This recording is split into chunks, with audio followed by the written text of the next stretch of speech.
The body of Supreme Court Justice Antonin Scalia has been transported from the Texas ranch where he died Saturday to Virginia after it was determined an autopsy isn't necessary. 23 ABC's Ken Masenchi has been tracking the local reaction surrounding Scalia's death. He joins us now from our newsroom. Ken? Jackie, Justice Scalia's passing over the weekend is still a hot topic today, but the focus has moved from remembering the man who served nearly 30 years in the Supreme Court to who will fill his seat on the bench. Scalia dies, and 1 second after he's dead, they're already starting fighting about politics. Who will replace Justice Antonin Scalia? Less than an hour after Scalia's passing was announced, the first blow in the newest debate between Republicans and Democrats was dealt by Senate Majority Leader Mitch McConnell. McConnell said this vacancy should not be filled until we have a new president.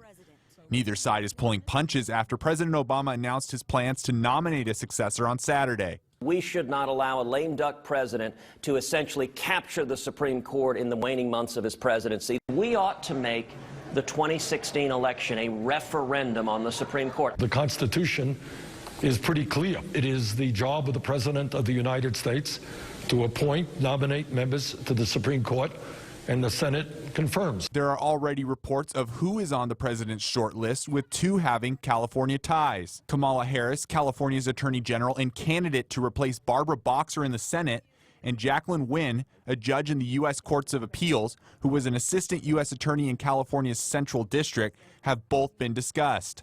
Meanwhile, in Bakersfield, conservative attorney and political insider Brandon Martin issued a statement about Scalia saying, quote, "I've considered Justice Scalia a national treasure since I began reading his most memorable dissents years ago as a young conservative law student.